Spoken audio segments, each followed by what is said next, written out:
Hello बच्चों, कैसे हो आप सब। उम्मीद करता हूँ सभी कोई मस्त ही होंगे। मेरा नाम है अनुज और आप देख रहे हैं अनुज स्मार्ट क्लासेस में आपका स्वागत है। दोस्तों, आज हम लोग करने वाले हैं क्लास 12 फिजिक्स का मॉडल पेपर ऑफिशियल जारी कर दिया गया है दोस्तों। तो इसका आज हम लोग फुल सॉल्यूशन देखने वाले हैं दोस्तों। एमसीक्यू एंड सब्जेक्टिव क्वेश्चन दोनों का ही आंसर देखने वाले हैं दोस्तों। क्वेश्चन आंसर दोनों देखने वाले हैं दोस्तों। वीडियो बड़ा हो सकता है दोस्तों, तो पर भी आप बोर नहीं होइएगा दोस्तों। तो वीडियो को लेट ना करते हुए वीडियो को शुरू करते हैं दोस्तों। झारखंड शैक्षिक अनुसंधान एवं प्रशिक्षण परिषद रांची दोस्तों। Jharkhand council of education research and training Ranchi दोस्तों। मॉडल क्वेश्चन पेपर दोस्तों, मॉडल क्वेश्चन पेपर सेशन 2024-25 का है दोस्तों। नीचे देख लेते हैं दोस्तों। क्लास 12 है दोस्तों, सब्जेक्ट फिजिक्स है दोस्तों। फुल मार्क्स 70 रहेंगे दोस्तों। टाइम 3 घंटा मिलेंगे दोस्तों। निर्देश पढ़ लेते हैं दोस्तों थोड़ा। निर्देश क्या क्या बोल रहा है। पहला कि पॉइंट क्या है दोस्तों, परीक्षार्थी यथासंभव अपने शब्दों में ही उत्तर दे दोस्तों। सेकेंड पॉइंट क्या बोल रहा है दोस्तों, इस प्रश्न पत्र में 4 खंड है ABCD में कुल प्रश्न की संख्या 48 है दोस्तों। 4 खंडों में बांटा गया है दोस्तों ABCD दोस्तों। थर्ड पॉइंट क्या बोल रहे हैं दोस्तों, खंड ए में कुल 25 बहुविकल्पीय प्रश्न है दोस्तों। प्रत्येक प्रश्न के 4 विकल्प दिए गए हैं दोस्तों। 4 विकल्प दिए गए, इनमें से एक ही सही विकल्प का चयन कीजिए दोस्तों। आप सभी को ये निर्देश को ध्यान से पढ़ लेना है दोस्तों, समझ लेना है, उसके बाद ही क्वेश्चन को आंसर देना शुरू करना है दोस्तों। खंड बी में क्या बोल रहा है दोस्तों, प्रश्न संख्या 26 से 30 भर अति लघु उत्तरीय प्रश्न है दोस्तों। इनमें से किन्हीं 7 प्रश्नों का ही उत्तर देना है दोस्तों। प्रत्येक प्रश्न का मान 1 अंक निर्धारित है दोस्तों। पांचवा पॉइंट क्या बोल रहे हैं दोस्तों, सेक्शन सी में क्या बोल रहे हैं, खंड सी में दोस्तों प्रश्न संख्या 35 से 42 लघु उत्तरीय प्रश्न है दोस्तों। इनमें से किन्हीं 6 प्रश्न का उत्तर दीजिए दोस्तों। प्रत्येक प्रश्न का मान 3 अंक है दोस्तों। छठा पॉइंट क्या बोल रहा है, खंड डी में प्रश्न संख्या 43 से 48 दीर्घ उत्तरीय प्रश्न है। इनमें से किन्हीं 4 प्रश्नों का उत्तर दीजिए दोस्तों। प्रत्येक प्रश्न का 5 अंक निर्धारित है दोस्तों। क्वेश्चन देखते हैं दोस्तों, वीडियो को लेट ना करते हुए दोस्तों क्वेश्चन शुरू करते हैं। क्वेश्चन नंबर 1 क्या बोल रहे हैं दोस्तों, जब एक विद्युत द्विध्रुव को एक समान विद्युत क्षेत्र में रखा जाता है तो यह अनुभव करता है दोस्तों। क्या अनुभव करता है दोस्तों, एक शुद्ध बल, एक बल आघूर्ण, एक शुद्ध बल और बल आघूर्ण दोस्तों, ना तो एक शुद्ध बल और ना ही बल आघूर्ण दोस्तों। इसका करेक्ट आंसर होगा दोस्तों एक बल आघूर्ण होगा दोस्तों। Option number B is correct answer दोस्तों। क्वेश्चन नंबर 2 क्या बोल रहे हैं दोस्तों, आगे बढ़ते हैं।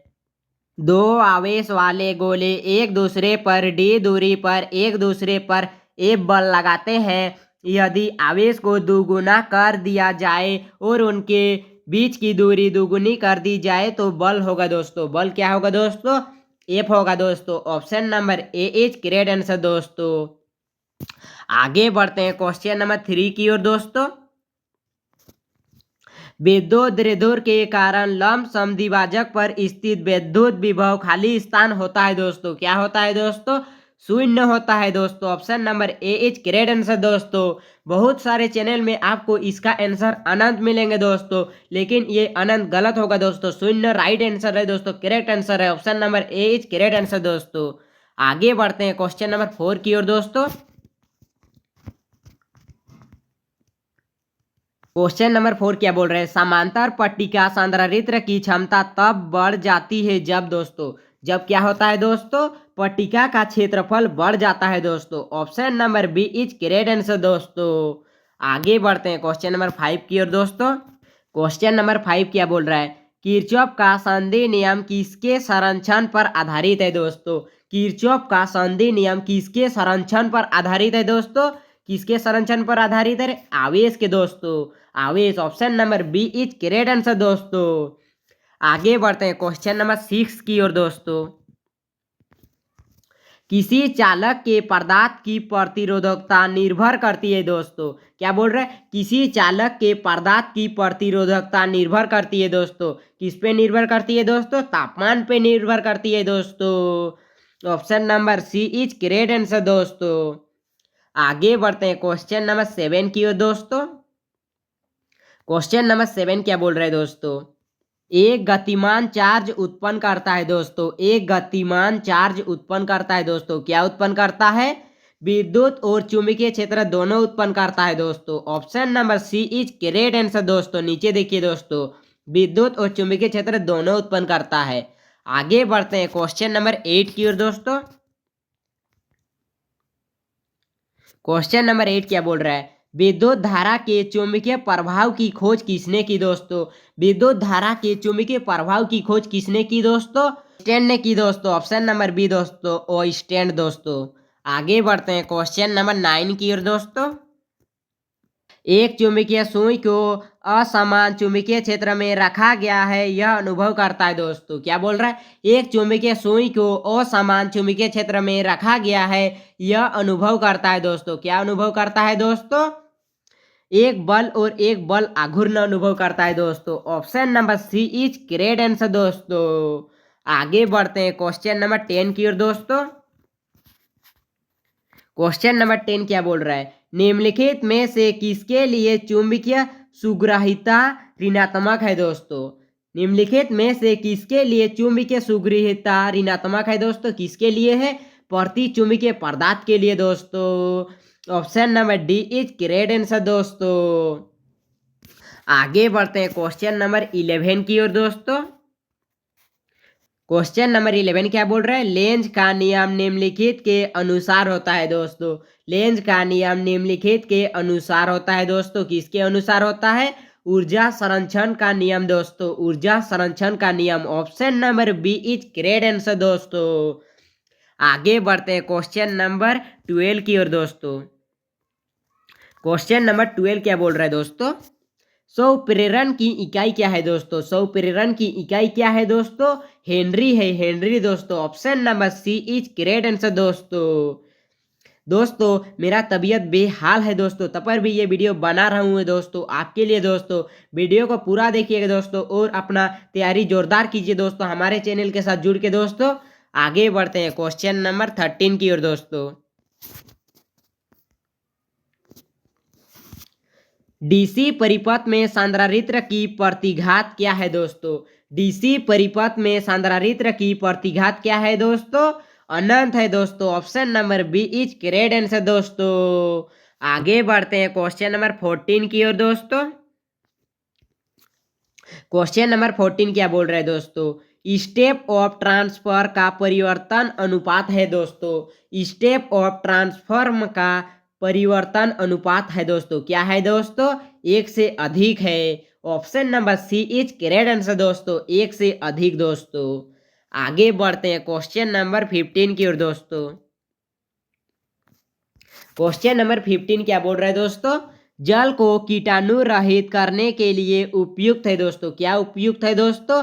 प्रावेगिक किरणें उपयुक्त है दोस्तों। Option number C is correct answer दोस्तों। आगे बढ़ते हैं क्वेश्चन नंबर 16 की ओर दोस्तों। क्वेश्चन नंबर 16 क्या बोल रहा है? निम्नलिखित में से किस तरंग की तरंगदैर्घ्य न्यूनतम होती है दोस्तों? निम्नलिखित में से किस तरंग की तरंगदैर्घ्य निम्नलिखित न्यूनतम होती है बोल रही है दोस्तों। न्यूनतम होती है किसकी होती है? गामा किरण की। Option number D is correct answer दोस्तों। आगे बढ़ते हैं क्वेश्चन नंबर 17 की ओर दोस्तों। एक सरल सूक्ष्मदर्शी से बना हुआ प्रतिबिंब होता है दोस्तों। एक सरल सूक्ष्मदर्शी से बना हुआ प्रतिबिंब होता है दोस्तों। क्या होता है दोस्तों? वास्तविक व सीधा होता है दोस्तों। Option number C is correct answer दोस्तों। आगे बढ़ते हैं क्वेश्चन नंबर 18 की ओर दोस्तों। क्वेश्चन नंबर 18 क्या बोल रहा है? किसी दूरदर्शी के अभिदृश्य तथा नेत्रिका की फोकस दूरियां क्रमशः एफ तथा स्मॉल एफ है दोस्तों। कैपिटल एफ तथा स्मॉल एफ है। दूरदर्शी की आवर्धन क्षमता है दोस्तों। आवर्धन क्षमता क्या है दोस्तों? Capital F by small F है दोस्तों। ऑप्शन नंबर सी दोस्तों। Option number C is correct answer. आगे बढ़ते हैं क्वेश्चन नंबर 19 की ओर दोस्तों। क्वेश्चन नंबर 19 क्या बोल रहा है? प्रकाश के विवर्तन के लिए अवरोधक का आकार है दोस्तों। प्रकाश के विवर्तन के लिए अवरोधक का आकार है दोस्तों। क्या आकार है दोस्तों? प्रकाश की तरंगदैर्घ्य की कोटि क्या होना चाहिए दोस्तों? ऑप्शन नंबर सी दोस्तों, प्रकाश की तरंगदैर्घ्य की कोटि क्या होना चाहिए दोस्तों?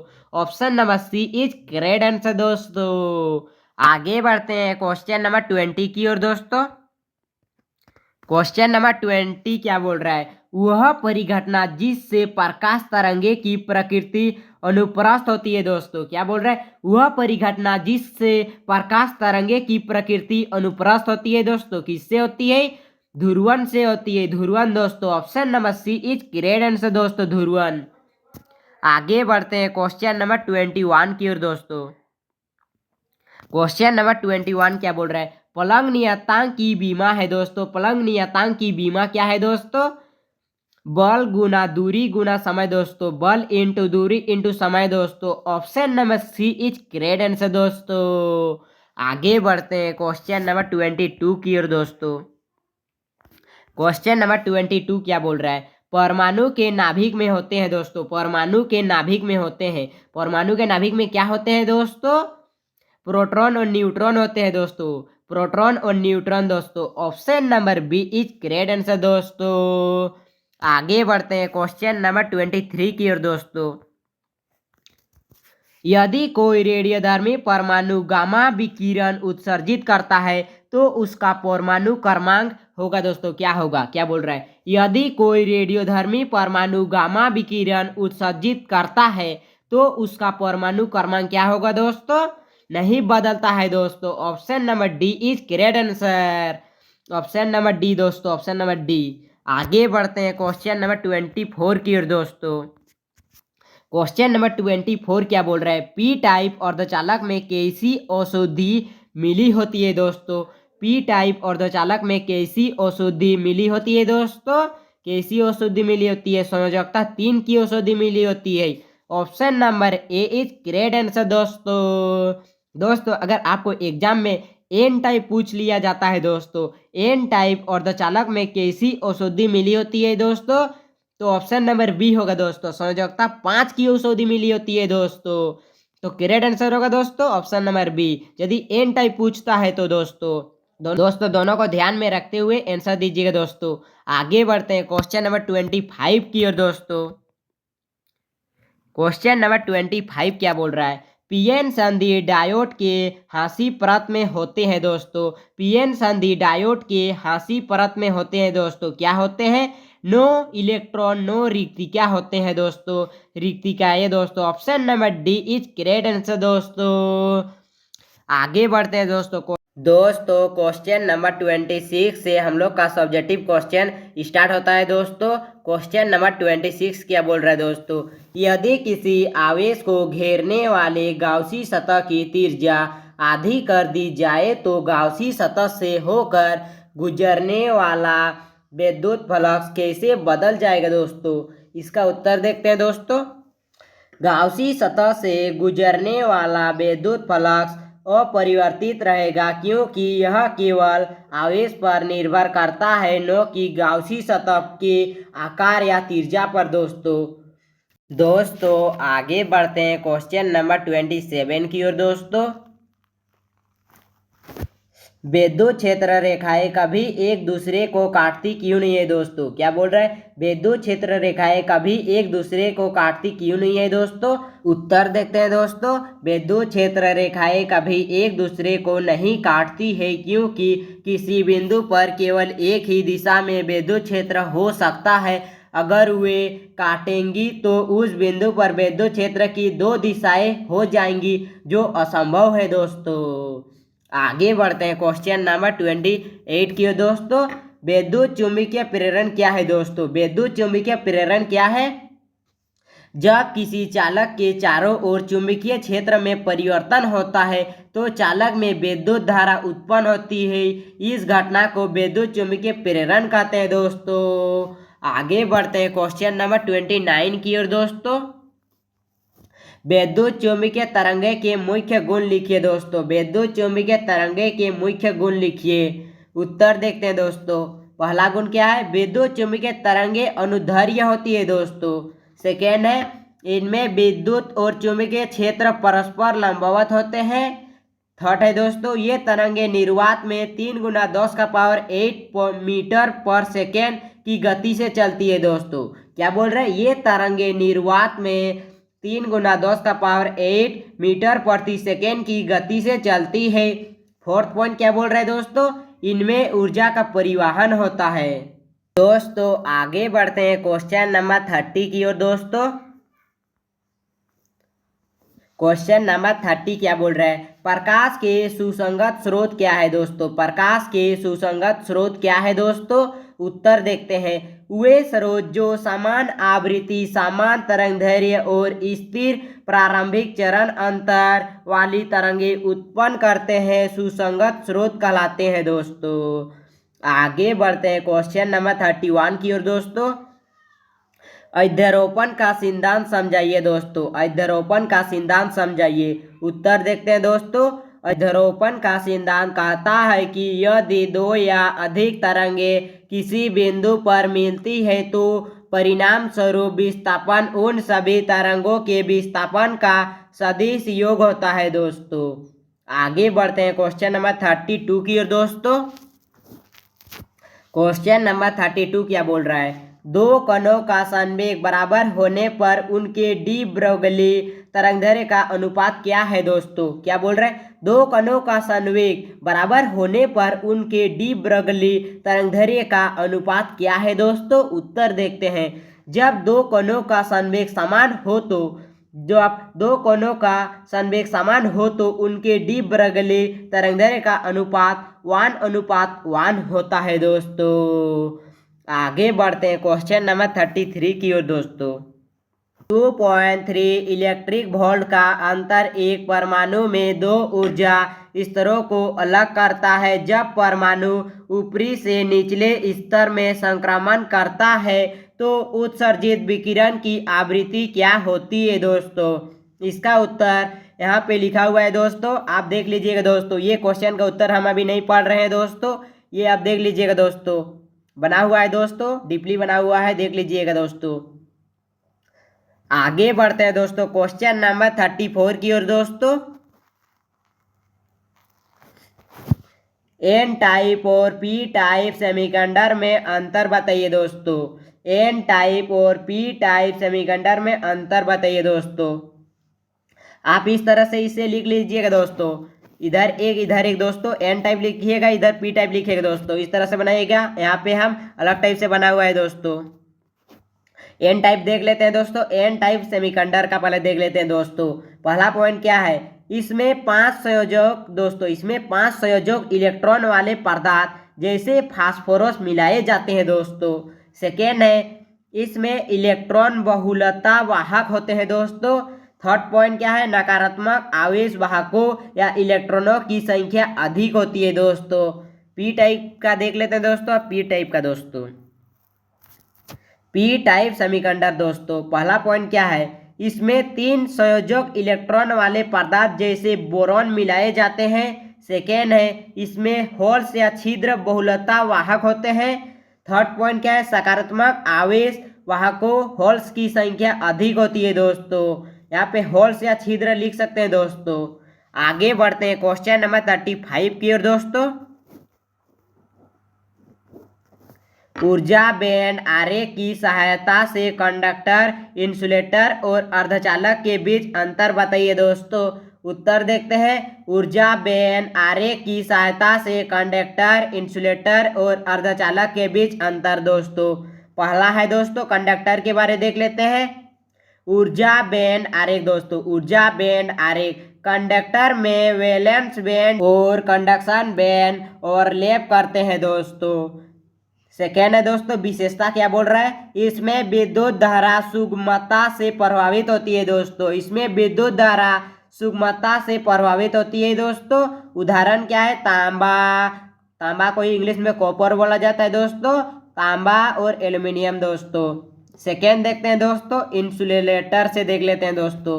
इंसुलेटर दोस्तों, ऊर्जा बैंड आरेख वैलेंस बैंड और कंडक्शन बैंड के बीच बड़ा बैंड गैप 5 इलेक्ट्रिक वोल्ट से अधिक होता है दोस्तों। विशेषता, इसमें विद्युत धारा प्रभावित नहीं होती है। उदाहरण कांच और लकड़ी दोस्तों। अर्धचालक का देख लेते हैं दोस्तों, थर्ड पॉइंट। अर्धचालक दोस्तों, अर्धचालक या सेमीकंडक्टर दोस्तों, ऊर्जा बैंड आरेख दोस्तों, ऊर्जा बैंड आरेख, बैलेंस बैंड और कंडक्शन बैंड के बीच छोटा बैंड गैप लगभग 1 इलेक्ट्रिक वोल्ट होता है दोस्तों। विशेषता क्या बोल रहा है, इसमें विद्युत धारा प्रभावित हो सकती है दोस्तों जब ऊर्जा जैसे ताप या प्रकाश प्रदान की जाए दोस्तों। उदाहरण क्या है, सिलिकॉन और जर्मेनियम दोस्तों। अर्धचालक का उदाहरण क्या है, सिलिकॉन और जर्मेनियम। आगे बढ़ते हैं क्वेश्चन नंबर 36 की ओर दोस्तों। बहाव वेग क्या है दोस्तों, बहाव वेग क्या है। बहाव वेग के विचार का उपयोग करके कंडक्टरों के लिए ओम का नियम स्थापित करें दोस्तों। उत्तर देखते हैं दोस्तों। उत्तर, बहाव वेग क्या है दोस्तों, बहाव वेग, बहाव वेग वह औसत वेग है जिससे चालक कंडक्टर में मुक्त इलेक्ट्रॉन किसी विद्युत क्षेत्र के प्रभाव में दोस्तों, प्रभाव में धीमी गति से गति करते हैं। इसे निम्नलिखित सूत्रों से व्यक्त किया जा सकता है दोस्तों। VA बराबर I/NAE दोस्तों। जहां दोस्तों, जहां देख लेते हैं,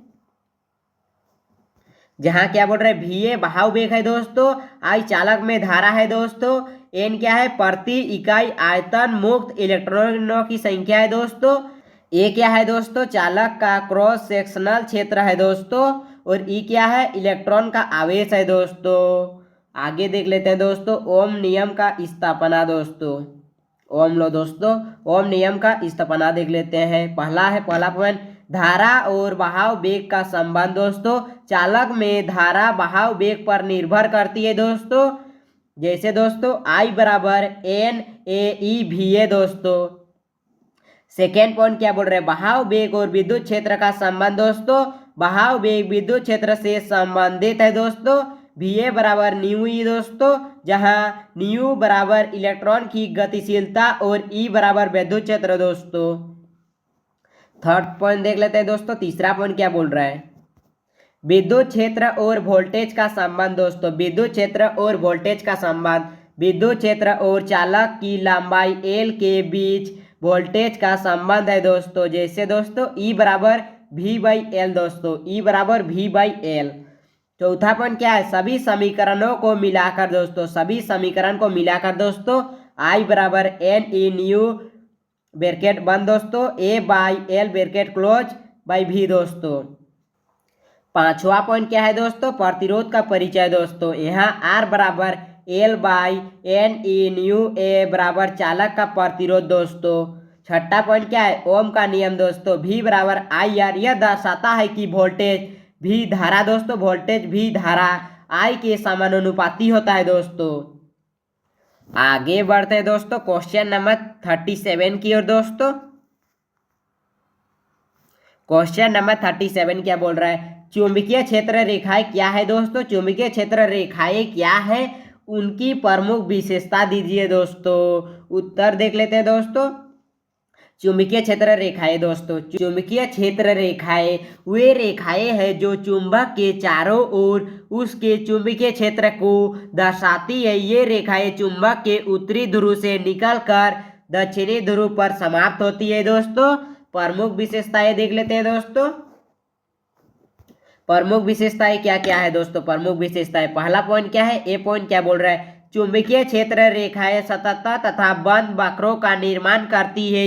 ये चुंबक के बाहर उत्तरी ध्रुव से दक्षिणी ध्रुव की ओर गति करती है दोस्तों, जबकि चुंबक के भीतर दक्षिणी ध्रुव से उत्तरी ध्रुव की ओर गति करती है दोस्तों। सेकेंड बी पॉइंट क्या बोल रहा है, दो चुंबकीय क्षेत्र रेखाएं आपस में एक दूसरे को नहीं काटती है। यदि वे एक दूसरे को काटती है तो वहां चुंबक क्षेत्र की दो दिशाएं प्राप्त होती है, जो असंभव है दोस्तों।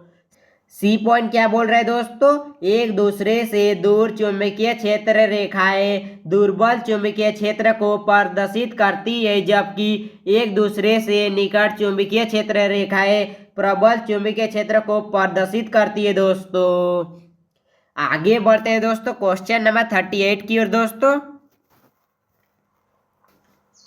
क्वेश्चन नंबर 38 क्या बोल रहा है दोस्तों, फोटो इलेक्ट्रिक प्रभाव क्या है दोस्तों। फोटो इलेक्ट्रिक प्रभाव क्या है, थ्रेशोल्ड फ्रीक्वेंसी और स्टॉपिंग पोटेंशियल को परिभाषित करें दोस्तों। क्या बोल रहे हैं, फोटो इलेक्ट्रिक प्रभाव क्या है, थ्रेशोल्ड फ्रीक्वेंसी और स्टॉपिंग पोटेंशियल को परिभाषित करें दोस्तों।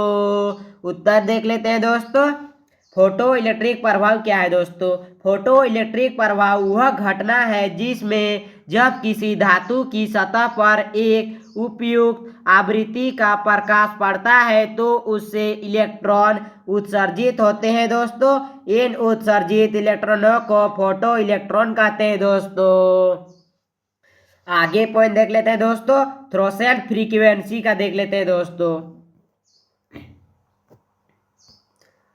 थ्रेशोल्ड फ्रीक्वेंसी का देख लेते हैं दोस्तों। यह वह न्यूनतम आवृत्ति है जिसके ऊपर पड़ने वाले प्रकाश से किसी धातु की सतह से इलेक्ट्रॉन उत्सर्जित हो सकते हैं दोस्तों। नीचे क्या बोल रहा है, यदि प्रकाश की आवृत्ति थ्रेशोल्ड फ्रीक्वेंसी से कम हो तो इलेक्ट्रॉन उत्सर्जित नहीं होते हैं, चाहे प्रकाश की तीव्रता कितनी भी अधिक हो दोस्तों। सेकेंड पॉइंट क्या बोल रहा है दोस्तों, थ्रेशोल्ड फ्रीक्वेंसी का संबंध कार्यफल W और प्लैंक स्थिरांक H से है दोस्तों। W बराबर H भी हो दोस्तों। नीचे देख लेते हैं दोस्तों आगे, स्टॉपिंग पोटेंशियल दोस्तों। स्टॉपिंग पोटेंशियल देख लेते हैं। स्टॉपिंग पोटेंशियल वह न्यूनतम प्रतिकूल वोल्टेज है, वोल्टेज भी दोस्तों भी है, जिसे इलेक्ट्रॉन को रोकने के लिए धातु की सतह पर लगाया जाता है दोस्तों। फर्स्ट पॉइंट क्या है, यह वह ऊर्जा प्रदान करता है जो उत्सर्जित इलेक्ट्रॉनों को कलेक्टर तक पहुंचाने में से रोकता है दोस्तों। क्या बोल रहा है, यह वह ऊर्जा प्रदान करता है जो उत्सर्जित इलेक्ट्रॉनों को कलेक्टर तक पहुंचने से रोकता है दोस्तों। सेकेंड पॉइंट क्या है दोस्तों, इसे निम्न रूप से दर्शाया जा सकता है दोस्तों। इसे निम्न रूप से दर्शाया जा सकता है, E0 बराबर के ई मैक्स दोस्तों। नोट क्या बोल रहा है, नोट दोस्तों, फोटो इलेक्ट्रिक प्रभाव का मुख्य नियम यह है कि यह केवल प्रकाश की आवृत्ति पर निर्भर करता है, न कि इसकी तीव्रता पर। दोस्तों आगे बढ़ते हैं क्वेश्चन नंबर 39 की ओर दोस्तों। क्वेश्चन नंबर 39 क्या बोल रहा है, पदार्थ तरंगे से क्या अभिप्राय है दोस्तों। पदार्थ तरंगे से क्या अभिप्राय है दोस्तों। उत्तर देखते हैं दोस्तों। पदार्थ तरंगे का अभिप्राय दोस्तों, पदार्थ तरंगे का अभिप्राय दोस्तों, पदार्थ तरंगे का सिद्धांत लू डी ब्रोगली ने प्रस्तावित किया। इसके अनुसार प्रत्येक गतिशील कण जैसे इलेक्ट्रॉन, प्रोटॉन या अन्य तरंग के समान व्यवहार करता है, इसे डी ब्रोगली तरंगदैर्घ्य कहा जाता है दोस्तों। डी ब्रोगली तरंगदैर्घ्य का सूत्र दोस्तों, डी ब्रोगली ने तरंगदैर्घ्य को निम्नलिखित सूत्रों से व्यक्त किया। लेमडा बराबर h/p दोस्तों, जहां लेमडा तरंगदैर्घ्य है दोस्तों, h प्लैंक स्थिरांक दोस्तों 6.626 × 10⁻34 जूल सेकेंड। p बराबर कण का संवेग है दोस्तों, जहां संवेग क्या है दोस्तों, mv, जहां m द्रव्यमान और v वेग है दोस्तों। आगे देखते हैं दोस्तों विशेषता क्या बोल रहा है। विशेषता दोस्तों पहला क्या है, पदार्थ तरंगे केवल गतिशील कणों के लिए होती है दोस्तों। सेकेंड है, इन तरंगों का अस्तित्व गति की विशेषता पर निर्भर करता है। थर्ड पॉइंट क्या है दोस्तों, ये तरंगे प्रकृति में प्रायोगिक रूप से सत्यापित है, जैसे इलेक्ट्रॉन का वितरण दोस्तों। आगे बढ़ते हैं क्वेश्चन नंबर 40 की ओर दोस्तों। Me में नाइट्रोजन नाभिक दोस्तों 7 है दोस्तों परमाणु संख्या और द्रव्यमान संख्या 14 दोस्तों। 7 N14 की बंधन ऊर्जा का पता लगाइए दोस्तों। उत्तर देखते हैं, बंधन ऊर्जा का पता लगाने के लिए सूत्र दोस्तों, बंधन ऊर्जा दोस्तों का पता निम्नलिखित सूत्रों से लगाया जाता है दोस्तों। बंधन ऊर्जा बराबर संवित द्रव्यमान माइनस नाभिक द्रव्यमान इंटू 931 मेगावोल्ट दोस्तों। जहां देख लेते हैं दोस्तों, जहां क्या बोल रहा है, संवित द्रव्यमान दोस्तों, जहां संवित द्रव्यमान बराबर प्रोटॉनों और न्यूट्रॉनों के कुल द्रव्यमान का योग दोस्तों। सेकेंड है नाभिक द्रव्यमान दोस्तों, नाभिक द्रव्यमान बराबर नाइट्रोजन नाभिक 7 एन दोस्तों 14 का कुल द्रव्यमान दोस्तों। थर्ड है दोस्तों 931 मेगा वोल्ट बराबर 1 MU के द्रव्यमान की ऊर्जा दोस्तों। गणना देखते हैं दोस्तों आगे। गणना क्या बोल रहा है दोस्तों। पहला पॉइंट क्या है, प्रोटॉनों की संख्या Z बराबर 7 दोस्तों। प्रोटॉन का द्रव्यमान दोस्तों बराबर 1.00728 AMU दोस्तों। सेकेंड है दोस्तों न्यूट्रॉनों की संख्या N बराबर 14 - 7 बराबर 7 दोस्तों। न्यूट्रॉनों का द्रव्यमान दोस्तों, न्यूट्रॉनों का द्रव्यमान 1.00867 AMU दोस्तों। थर्ड पॉइंट क्या है, सर्वित द्रव्यमान दोस्तों बराबर 7 × 1.00728 प्लस 7 × 1.00867 दोस्तों। फिर बराबर दोस्तों 7.05196 प्लस दोस्तों 7.06069 बराबर 14.111 दोस्तों 265 AMU दोस्तों। चौथा पॉइंट क्या है दोस्तों, नाभिक द्रव्यमान दोस्तों। नाभिक द्रव्यमान नाइट्रोजन 7N 14 का द्रव्यमान बराबर 14.00307 AMU दोस्तों। पांचवा पॉइंट क्या बोल रहा है, द्रव्यमान दोष दोस्तों।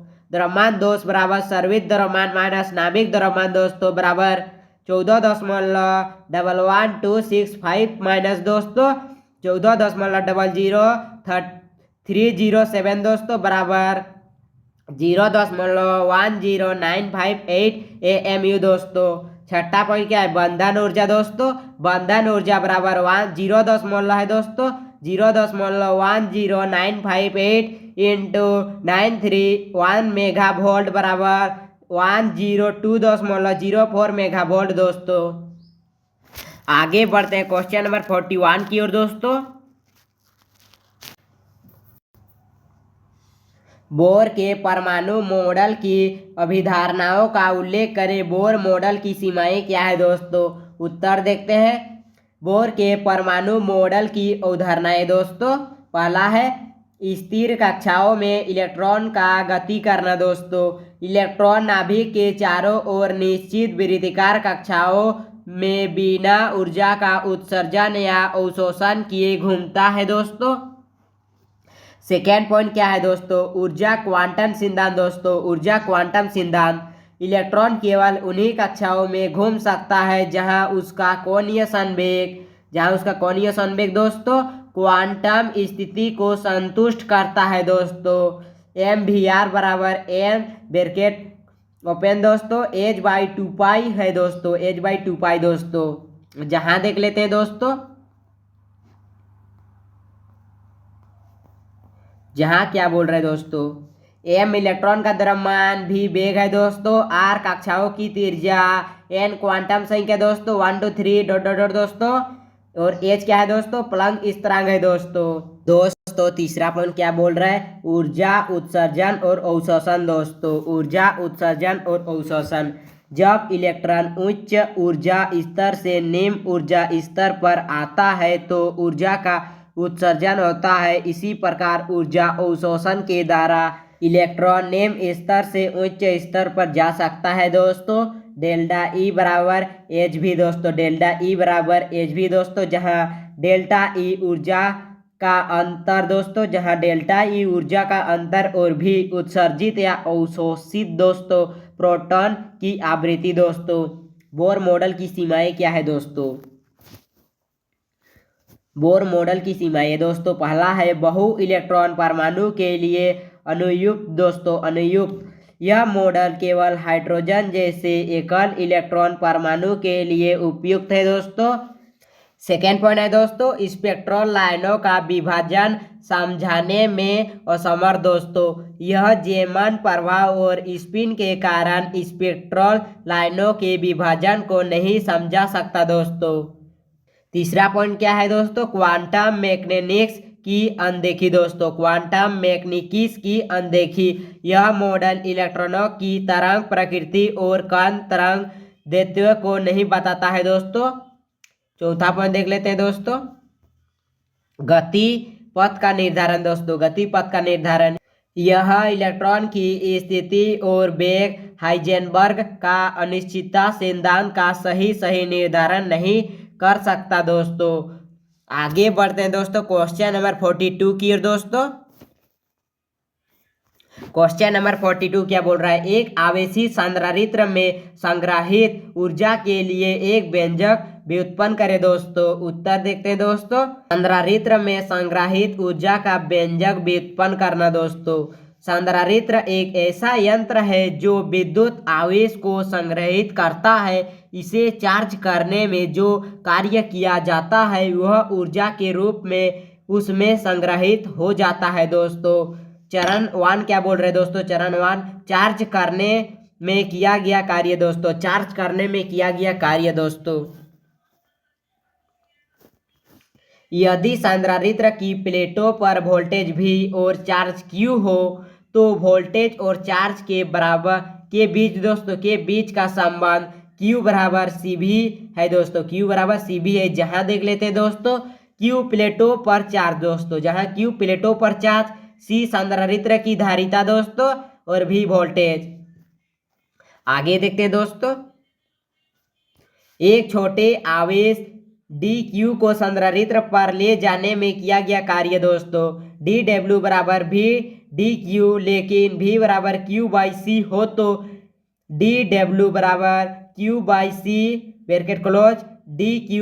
चरण 2 क्या बोल रहे हैं, कुल कार्य दोस्तों। संधारित्र को 0 से q तक चार्ज करने में कुल कार्य दोस्तों W बराबर इंटीग्रेशन dw बराबर integration bracket open q by C bracket close dq दोस्तों। सीमाएं से दोस्तों W बराबर bracket open 1 by C bracket close integration q dq दोस्तों। W बराबर ब्रैकेट ओपन दोस्तों 1 बाई सी ब्रैकेट क्लोज दोस्तों, बड़ा ब्रैकेट दोस्तों q का स्क्वायर दोस्तों बाई 2 बड़ा ब्रैकेट बंद दोस्तों। W बराबर 1 बाई दोस्तों C into Q square by 2 दोस्तों। चरण तीसरा देख लेते हैं दोस्तों। चरण तीसरा क्या बोल रहा है, संधारित्र में संग्रहित ऊर्जा, क्योंकि संधारित्र में संग्रहित ऊर्जा बराबर चार्ज करने में किया गया कार्य Q बराबर W बराबर क्यू स्क्वायर बाई 2C दोस्तों।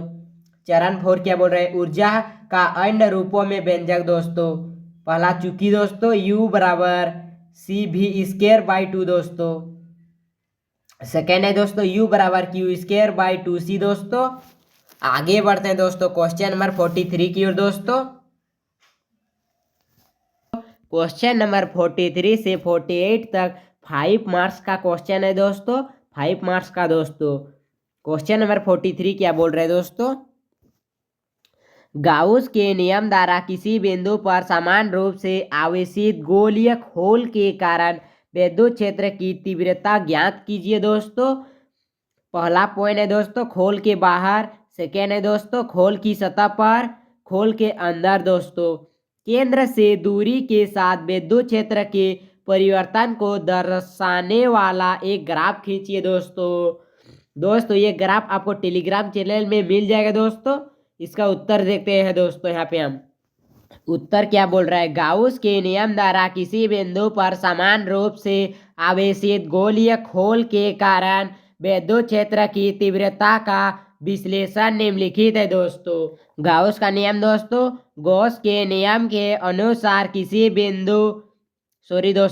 बंद पृष्ठ पर कुल विद्युत फ्लक्स फाई बराबर क्यू बाई एप्सिलॉन नॉट, जहां क्यू बंद पृष्ठ के भीतर का कुल आवेश है और एप्सिलॉन नॉट निर्वात का नियतांक है दोस्तों।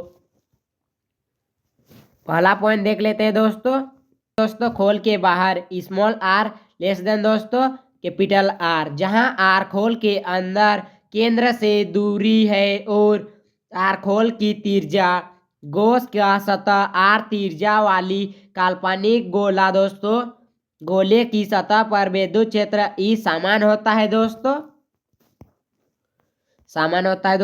कुल फ्लक्स फाई बराबर E into 4 pi R square दोस्तों। यहाँ पे देखिए दोस्तों 4 पाई आर स्क्वायर दोस्तों, 4 पाई आर स्क्वायर। गॉस के नियम से दोस्तों ई इंटू 4 पाई स्क्वायर बराबर क्यू बाई एप्सिलॉन नॉट दोस्तों।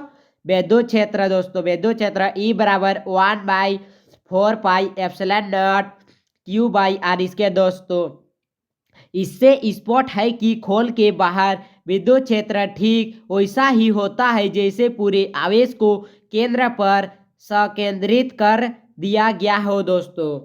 सेकेंड पॉइंट क्या बोल रहे हैं दोस्तों, खोल की सतह पर आर बराबर आर दोस्तों, स्मॉल आर बराबर कैपिटल आर दोस्तों। खोल की सतह पर स्मॉल आर बराबर कैपिटल आर और आवेश पूरे खोल पर समान रूप से वितरित है दोस्तों। विद्युत क्षेत्र ई बराबर 1/4 pi epsilon naught Q by R square, इसीलिए खोल की सतह पर विद्युत क्षेत्र अधिकतम होता है दोस्तों। तीसरा पॉइंट क्या बोल रहा है दोस्तों, खोल के अंदर आर ग्रेटर देन आर दोस्तों, स्मॉल आर कैपिटल आर दोस्तों। खोल के भीतर आवेश रहित क्षेत्र दोस्तों, आवेश रहित क्षेत्र गॉस के नियम के अनुसार आर त्रिज्या वाली गोले के भीतर कुल आवेश क्यू बराबर 0 होता है। गॉस के नियम से दोस्तों E into 4 pi R square बराबर 0/एप्सिलॉन नॉट दोस्तों, ई बराबर 0 दोस्तों। इसीलिए खोल के भीतर विद्युत क्षेत्र शून्य होता है दोस्तों। ग्राफ विद्युत क्षेत्र बनाम केंद्र से दूरी आर दोस्तों, स्मॉल आर दोस्तों। पहला पॉइंट क्या है दोस्तों, R less than R E बराबर 0, विद्युत क्षेत्र शून्य दोस्तों। स्मॉल आर बराबर आर दोस्तों। सेकेंड पॉइंट क्या है दोस्तों, स्मॉल आर बराबर आर ई बराबर 1/4 pi epsilon naught Q by R square अधिकतम दोस्तों। थर्ड पॉइंट क्या बोल रहा है, आर ग्रेटर देन दोस्तों, R greater than R E समानुपाती 1/r² दोस्तों, घटता है दोस्तों। ग्राफ क्या बोल रहा है दोस्तों, ग्राफ टेलीग्राम में मिल जाएगा दोस्तों, डिस्क्रिप्शन में लिंक दिया हुआ है दोस्तों टेलीग्राम का, जल्दी से जाइए और ग्राफ को डाउनलोड कर लीजिए दोस्तों।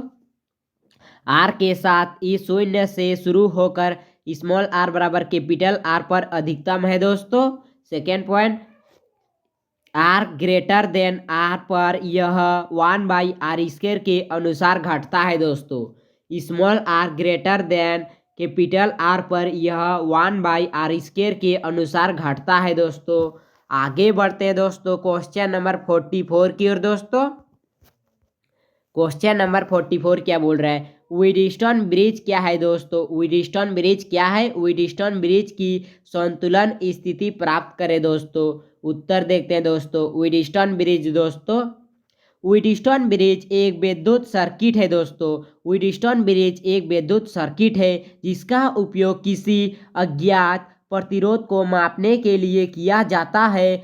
इसमें चार प्रतिरोध पी क्यू आर और एस होते हैं दोस्तों, और एक गैल्वेनोमीटर दोस्तों, और एक गैल्वेनोमीटर संतुलन की स्थिति जांचने के लिए लगाया जाता है दोस्तों। संतुलन स्थिति दोस्तों, व्हीटस्टोन ब्रिज संतुलन में होता है दोस्तों। व्हीटस्टोन ब्रिज संतुलन में होता है जब गैल्वेनोमीटर में कोई धारा नहीं बहती। संतुलन की स्थिति में दोस्तों तो P/Q दोस्तों बराबर R/S होता है दोस्तों। जहां देख लेते हैं दोस्तों, जहां क्या बोल रहा है, जहां P और Q एक शाखा में तथा R और S दूसरी शाखा में होते हैं दोस्तों। निष्कर्ष क्या बोल रहे हैं दोस्तों, संतुलन की स्थिति का उपयोग अज्ञात प्रतिरोध को ज्ञात करने में किया जाता है दोस्तों। आगे बढ़ते हैं दोस्तों क्वेश्चन नंबर 45 की ओर दोस्तों। किसी गोलीय पृष्ठ दोस्तों, किसी गोलीय पृष्ठ उत्तल अथवा अवतल पर प्रकाश के अपवर्तन के लिए सूत्र दोस्तों n/v-1/u बराबर n-1/r स्थापित कीजिए दोस्तों।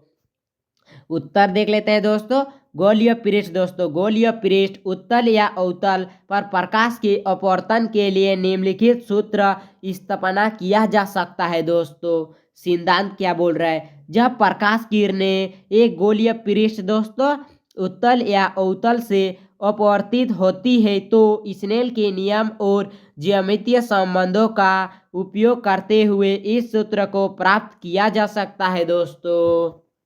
स्थापना देख लेते हैं दोस्तों, स्थापना क्या बोल रहा है। स्थापना दोस्तों पहला पॉइंट है, माना गया दोस्तों सी गोलीय पृष्ठ का केंद्र दोस्तों, सी गोलीय पृष्ठ का केंद्र, पी क्या है गोलीय पृष्ठ का ध्रुव दोस्तों, और क्यू क्या है वस्तु का स्थान दोस्तों, और आई क्या है छवि का स्थान दोस्तों, और यू क्या है वस्तु की दूरी ओपी दोस्तों, और भी क्या है दोस्तों छवि की दूरी आईपी दोस्तों, और आर क्या है दोस्तों गोलीय पृष्ठ की त्रिज्या सीपी दोस्तों, और एन1 क्या है पहले माध्यम जहां वस्तु है दोस्तों का अपवर्तनांक दोस्तों, और एन2 क्या है दूसरे माध्यम का अपवर्तनांक है दोस्तों। सेकेंड पॉइंट देख लेते हैं दोस्तों, स्नेल का नियम दोस्तों। स्नेल का नियम गोलीय पृष्ठ पर अपवर्तन के लिए दोस्तों n1 साइन आई बराबर n2 साइन आर दोस्तों, n1 साइन आई बराबर n2 साइन आर दोस्तों तीसरा पॉइंट क्या बोल रहा है दोस्तों, यहाँ पे 3 लिख लीजिएगा दोस्तों, मिस्टेक दैट 1 लिखा गया है दोस्तों। छोटे कोण के लिए साइन आई समानुपाती आई और साइन आर समानुपाती आर, इसलिए दोस्तों n1 आई बराबर n2 आर दोस्तों, n1 आई बराबर n2 आर दोस्तों। चौथा पॉइंट देख लेते हैं दोस्तों, चौथा पॉइंट क्या बोल रहा है दोस्तों, ज्यामितीय संबंध छोटे कणों के लिए आई और आर को ज्यामितीय संबंधों से व्यक्त किया जा सकता है। आई समानुपाती एपी बाई यू दोस्तों, आई समानुपाती एपी बाई यू दोस्तों, और आर समानुपाती एपी बाई भी दोस्तों। पांचवा पॉइंट क्या बोल रहा है, त्रिज्या का संबंध गोलीय पृष्ठ पर दोस्तों एपी बाई आर बराबर एपी बाई यू दोस्तों प्लस एपी बाई भी दोस्तों। छठा पॉइंट क्या बोल रहे हैं दोस्तों, स्नेल का नियम और ज्यामितीय संबंध का उपयोग दोस्तों, स्नेल का नियम और ज्यामितीय संबंध का उपयोग n1 दोस्तों bracket open 1 by U plus 1 by R दोस्तों ब्रैकेट क्लोज दोस्तों बराबर n2 ब्रैकेट ओपन 1 बाई भी माइनस 1 बाई आर दोस्तों। 7 पॉइंट क्या बोल रहे हैं, पूर्ण व्यवस्थित करना दोस्तों, पूर्ण व्यवस्थित करना n2 बाई भी दोस्तों n2 बाई भी माइनस n1 बाई यू दोस्तों बराबर n2 minus n1 by R दोस्तों। आठवां पॉइंट क्या बोल रहा है, सरलकरण दोस्तों, सरलकरण दोस्तों, यदि पहला माध्यम वायु है तो n1 बराबर 1 और n2, इसलिए दोस्तों n बाई भी माइनस 1 बाई यू बराबर n माइनस 1 बाई आर दोस्तों। निष्कर्ष क्या बोल रहा है, यह सूत्र गोलीय पृष्ठ उत्तल या अवतल पर अपवर्तन के लिए प्रयुक्त होता है दोस्तों आपको इसका नोट टेलीग्राम पे मिल जाएगा दोस्तों, फुल एकदम मॉडल सेट का नोट्स मिल जाएगा दोस्तों टेलीग्राम पे, रियल एकदम मिल जाएगा दोस्तों, टेलीग्राम पे जल्दी से जुड़ जाइए दोस्तों। आगे बढ़ते हैं दोस्तों क्वेश्चन नंबर 46 की ओर दोस्तों। क्वेश्चन नंबर 46 क्या बोल रहा है, किसी ट्रांसफार्मर के सिद्धांत बनावट तथा कार्य प्रणाली का वर्णन कीजिए। ट्रांसफार्मर की क्रोट को पटली क्यों किया जाता है दोस्तों, उत्तर देखते हैं दोस्तों। ट्रांसफार्मर का सिद्धांत दोस्तों, ट्रांसफार्मर के सिद्धांत, ट्रांसफार्मर इलेक्ट्रोमैग्नेटिक इंडक्शन के सिद्धांत पर कार्य करता है। जब एक कुंडली में प्रवाहित होती हुई प्रतिवर्ती धारा एसी दोस्तों परिवर्तित चुंबकीय क्षेत्र उत्पन्न करती है तो यह दूसरे कुंडली में प्रेरित विद्युत धारा उत्पन्न करती है दोस्तों। बनावट देख लेते हैं दोस्तों, बनावट क्या बोल रहा है दोस्तों, लोहे का कोर दोस्तों, पहला पॉइंट लोहे का कोर दोस्तों, यह सिलिकॉन स्टील से बना होता है और इसमें प्राथमिक तथा द्वितीय एक कुंडली लिपटी होती है दोस्तों। सेकेंड है दोस्तों प्राथमिक कुंडली दोस्तों, प्राथमिक कुंडली दोस्तों यह वह कुंडली है जिससे विद्युत ऊर्जा एसी दी जाती है दोस्तों। थर्ड पॉइंट क्या है दोस्तों, द्वितीय कुंडली दोस्तों, द्वितीय कुंडली दोस्तों यह वह कुंडली है जिससे ऊर्जा प्राप्त होती है दोस्तों। फोर्थ पॉइंट देख लेते हैं दोस्तों, फोर्थ पॉइंट क्या है, इंसुलेशन दोस्तों, इंसुलेशन, दोनों कुंडलियों को कोर से और आपस में इंसुलेट किया जाता है दोस्तों। क्या बोल रहे हैं, दोनों कुंडलियों को कोर से और आपस में इंसुलेट किया जाता है दोस्तों। आगे कार्य प्रणाली देख लेते हैं दोस्तों, कार्य प्रणाली क्या बोल रहे हैं, कार्य प्रणाली दोस्तों वर्किंग, पहला पॉइंट है जब प्राथमिक कुंडली में प्रतिवर्ती धारा प्रभावित होती है दोस्तों तो यह चुंबकीय क्षेत्र उत्पन्न करती है। सेकेंड पॉइंट है यह चुंबकीय क्षेत्र लोहे के कोर के माध्यम से द्वितीय कुंडली तक पहुंचाता है दोस्तों। तीसरा पॉइंट क्या है दोस्तों, द्वितीय कुंडली में चुंबकीय फ्लक्स के परिवर्तन से विद्युत धारा प्रेरित होती है दोस्तों। फोर्थ पॉइंट क्या बोल रहे हैं दोस्तों, वोल्टेज का अनुपात प्राथमिक और द्वितीय कुंडली के टर्न्स के अनुपात के बराबर होता है दोस्तों। आगे संबंध देख लेते हैं दोस्तों। संबंध क्या है दोस्तों, संबंध V1/V2 बराबर N1/N2 दोस्तों। V1/V2 बराबर N1/N2 दोस्तों, जहां V1 क्या है दोस्तों, V1 बराबर प्राथमिक वोल्टेज दोस्तों और V2 बराबर द्वितीय वोल्टेज दोस्तों, और N1 प्राथमिक टर्न्स है दोस्तों और N2 द्वितीय टर्न्स दोस्तों, द्वितीय टर्न्स दोस्तों। आगे देख लेते हैं दोस्तों, ट्रांसफार्मर की क्रोट को पटलित क्यों किया जाता है दोस्तों। ट्रांसफार्मर की क्रोट को पटलित क्यों किया जाता है दोस्तों। पहला है क्रोट को पटलित करने का मुख्य उद्देश्य एडी करंट के नुकसान को कम करना दोस्तों, कम करना है दोस्तों। सेकेंड पॉइंट क्या है दोस्तों, पटलित क्रोट से एडी करंट कम उत्पन्न होते हैं जिससे गर्मी का नुकसान कम होता है दोस्तों। तीसरा पॉइंट क्या है, यह ट्रांसफार्मर की दक्षता को बढ़ाता है दोस्तों, यह ट्रांसफार्मर की दक्षता को बढ़ाता है दोस्तों।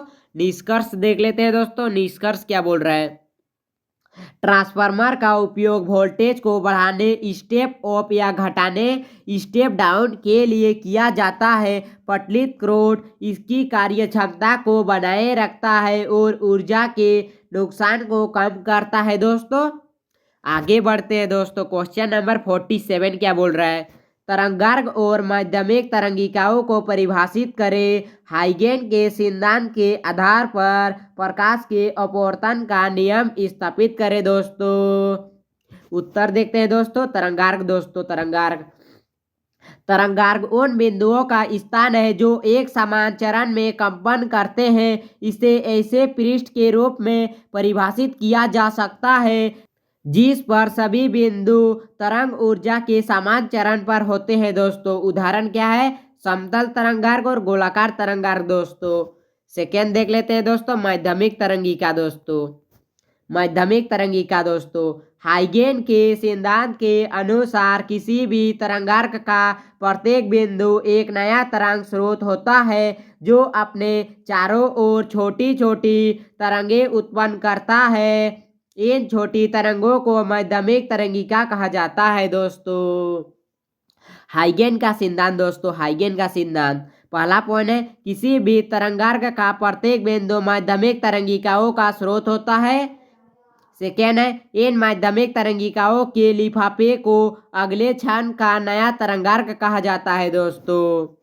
आगे देख लेते हैं दोस्तों, प्रकाश के अपवर्तन का नियम का स्थापना दोस्तों, प्रकाश के अपवर्तन का नियम का स्थापना।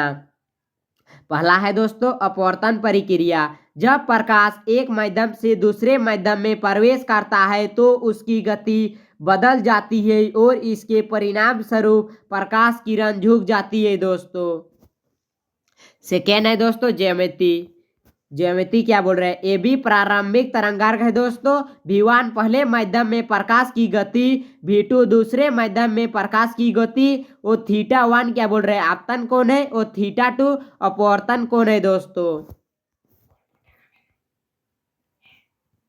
तीसरा पॉइंट क्या है दोस्तों, समय संबंध दोस्तों, समय संबंध, समय t बराबर BC/V1 बराबर BD/V2 दोस्तों।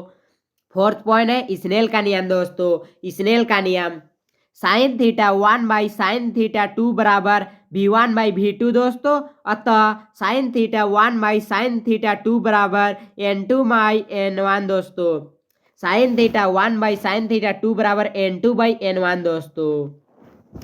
आगे बढ़ते हैं दोस्तों क्वेश्चन नंबर 48 की ओर दोस्तों, जो कि लास्ट क्वेश्चन है दोस्तों। नामांकित आरेख की सहायता से प्रतिवर्ती धारा जनित्र के सिद्धांत, संरचना और कार्य प्रणाली का वर्णन कीजिए दोस्तों। उत्तर देखते हैं दोस्तों, पहला परिचय देख लेते हैं। प्रतिवर्ती धारा जनित्र दोस्तों, प्रतिवर्ती धारा जनित्र एक ऐसा यंत्र है जो यांत्रिक ऊर्जा को विद्युत ऊर्जा में परिवर्तित करता है। यह एक प्रकार का विद्युत जनित्र है जो प्रतिवर्ती धारा एसी उत्पन्न करता है दोस्तों। सिद्धांत क्या कहता है दोस्तों, सिद्धांत देख लेते हैं। सिद्धांत विद्युत चुम्बकीय प्रेरण का सिद्धांत दोस्तों, विद्युत चुम्बकीय प्रेरण का सिद्धांत, जब किसी चालक को चुंबकीय क्षेत्र में घुमाया जाता है तो उसमें प्रेरित धारा उत्पन्न होती है। यह धारा फैराडे के विद्युत चुम्बकीय प्रेरण नियम के अनुसार होती है दोस्तों। संरचना देख लेते हैं दोस्तों। संरचना पहला है दोस्तों चुंबकीय क्षेत्र, पहला है चुंबकीय क्षेत्र दोस्तों। एक स्थायी चुंबक या विद्युत चुंबक का उपयोग किया जाता है। सेकेंड है दोस्तों, यह उत्तरी और दक्षिणी ध्रुव के बीच चुंबकीय क्षेत्र उत्पन्न करता है दोस्तों। क्या बोल रहे हैं, यह उत्तरी और दक्षिणी ध्रुव के बीच चुंबकीय क्षेत्र उत्पन्न करता है दोस्तों। सेकेंड है दोस्तों आर्मेचर कुंडली दोस्तों, आर्मेचर कुंडली एक आयताकार चालक तार की कुंडली होती है जिसे चुंबकीय क्षेत्र में घुमाया जाता है दोस्तों। तीसरा पॉइंट क्या है दोस्तों, कम्यूटेटर दोस्तों, यह कुंडली से जुड़ा होता है और धारा का संचारण करता है दोस्तों। फोर्थ पॉइंट क्या है दोस्तों, ब्रश है दोस्तों, ब्रश। ब्रश क्या है, कार्बन ब्रश का उपयोग धारा को बाहरी परत में भेजने के लिए किया जाता है दोस्तों। पांचवा है सॉफ्ट दोस्तों, सॉफ्ट, यह यांत्रिक ऊर्जा प्रदान करने के लिए होता है दोस्तों। यह यांत्रिक ऊर्जा प्रदान करने के लिए होता है। ये कार्य प्रणाली देख लेते हैं दोस्तों। पहला है चालक का घूर्णन, चालक का घूर्णन, आर्मेचर कुंडली को यांत्रिक ऊर्जा की मदद से चुंबकीय क्षेत्र में घुमाया जाता है।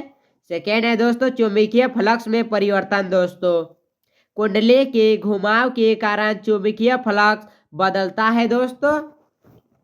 तीसरा पॉइंट देख लेते हैं दोस्तों, क्या बोल रहे हैं, प्रेरित ईएमएफ का उत्पन्न होना दोस्तों। फैराडे के नियम के अनुसार चुंबकीय फ्लक्स में परिवर्तन के कारण कुंडली में प्रतिवर्ती ईएमएफ उत्पन्न होता है।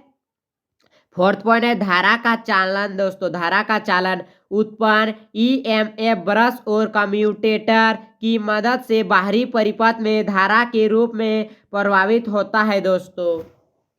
आरेख देख लेते हैं दोस्तों। आरेख, आरेख क्या बोल रहा है, एसी जनित्र का एक नामांकित आरेख बनाइए जिससे चुंबकीय क्षेत्र, आर्मेचर, ब्रश और कम्यूटेटर को स्पष्ट रूप से दिखाया गया हो दोस्तों।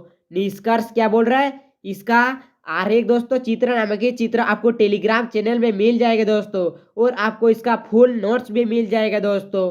निष्कर्ष देख लेते हैं। एसी जनित्र विद्युत उत्पादन में एक महत्वपूर्ण यंत्र है।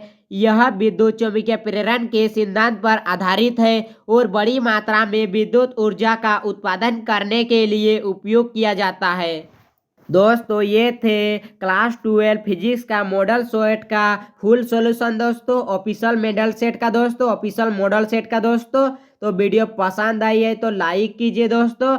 अगर आप जियोलॉजी सब्जेक्ट को भी लिए हैं तो जियोलॉजी सब्जेक्ट का मॉडल सेट हमारे चैनल पर डाला हुआ है दोस्तों, अभी तक नहीं देखे तो जल्दी से देख लीजिएगा दोस्तों, जियोलॉजी सेट का मॉडल सेट दोस्तों।